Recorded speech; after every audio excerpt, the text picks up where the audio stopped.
Yeah. Exactly. They will be busy making sales every day. Money is coming in, money is going out, but they didn't know that there is no profit in what they are doing.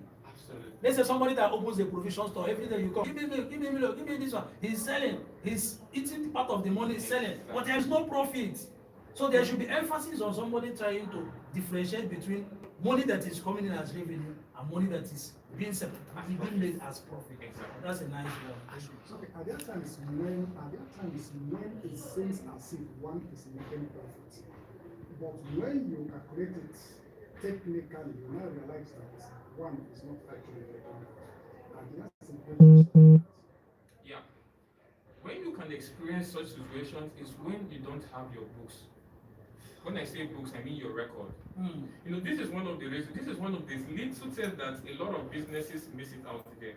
Right? And that is why when the business come crashing down, it will be like, it's their village people that made their business crash or something like that. Whereas you actually had no records to track whatever processes that you are doing. Hmm. So you're just saying, especially for people that are running on daily transaction, like you make daily sales in your businesses, right? So when money is entering your hand like on a daily basis, like your money is entering your hand, to you you're like you're making progress, Hmm. right? But you forget the part of where you carry your money at the end of the day. You carry a bulk of your money to go and spend on this, to go and spend on that, and all that stuff, all those frivolities that we create for Yeah. ourselves, right? And at the end of the month, most of us we are opportune that our banks give us our bank statement and we are like, how did we spend all this money? That's At right. the end of the month, after running the whole business, you cannot boast of 50,000 or 100,000 at the end of Yeah. the month. Mhm. But on a daily basis, you know you make money, right? Mm. Another thing you now use to give yourself the excuse that you are making excuses, there are certainly you are having this problem and all that stuff.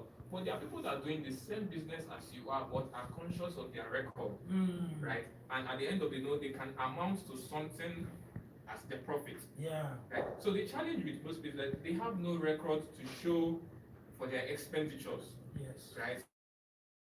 So they just garbage in, garbage out, you get, and that's how they come to get to that problem. So from what you're trying to say is that there should be a record for everything anybody does in buying, selling, and expenses.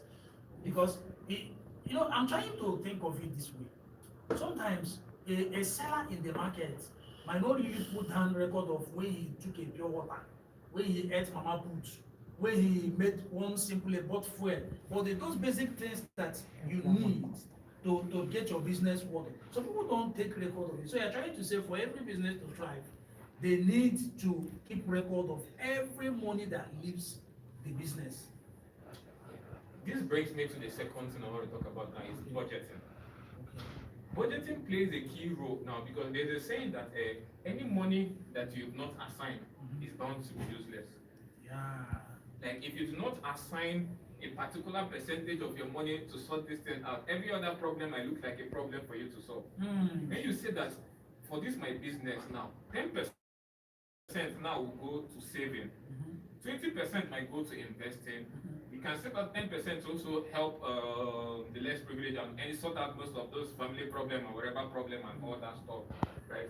When you have set aside all this now, it can now help you to know that every amount that you are spending, you know that if it's 50,000 there, you set aside that this is from this 50,000. If it exceeds this 50,000, I don't have any money to give to you. Yeah. You get? So when you understand that, it can now help you now in guiding your record keeping. Mhm. That you know that from this particular amount of money that I've set aside, this is how much I have spent so far, and this is what is left. Mhm. Right? But if you do not see the need to keep record of your expenditures and your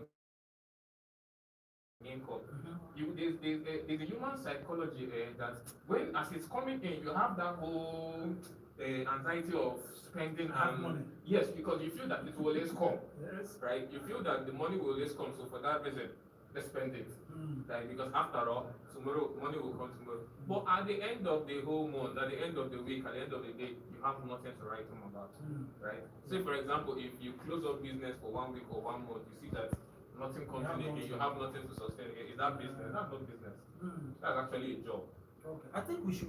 There's a part I would have known to start from, even though we are running too fast. Maybe our knowledge is not. We are reaching to expenses already. Okay. I wanted to ask if I conceive an idea of a business today, what are the first things you think I should do? Or I have thought about doing this kind of thing. What's the first thing or the first things I should do? Okay, I'll give you an example. Why I prefer using structural examples because by a profession, I am a civil engineer. Okay. Right? I studied civil engineering in school. Right? So when you want to build a house, when you ascertain that you want to build a house and okay, you have paid the engineer to start up the house and all that, the first thing that he gets to bring out for you is his building plan. It's the building plan that guides him through the whole process of the building construction. And even in the process of building a construction of the building, if there are adjustments that needed to be made, they will be made first in the building plan before being executed in real life. So translates now to our business. Before you start a business, when you consider an idea, no matter how beautiful and how good that idea is, you need to have a business plan or a business model, right? Because this is a model that will guide you through every step of the way. It consists of, oh, this is the vision of this business. This is what I plan on achieving with this business, right? It also consists of the objective. This is how I plan to go about every single thing. Activities will be carried out, your financial analysis and projection, right? It will carry all these details so that you don't just go into business and you are just going in to do trial and error, right? In this business plan, you also get to study your market analysis, understand your market, your audience, right? Know that this is the place that my people are, like the product or services I'm trying to render. This is the place that it is most in demand for. My target audience. Your target audience. So when you're taking your time to do a research and create your business plan, all you just need to do is to come and execute what's already on paper. And it's very easy. And mind you, if there are adjustments you need to make, it's easier to make those adjustments on your business plan, right? So when you've made your adjustment and you've seen how everything done, and you now know that, okay, I can now reflect this. So if on your business plan that you were thinking of, okay, doing a podcast maybe once a week or twice a week, to sit back and write the business plan and even follow the path of writing business plan, market survey, market analysis, target audience. How do we help the not less educated persons? I don't want to say uneducated. The less educated persons in the society when it comes to structuring a business plan on paper before we can now go to the field to actualize it. in modern society, they have centers that are called the business development center. In modern societies, go abroad, you go to, they have like, is a government of parastatal.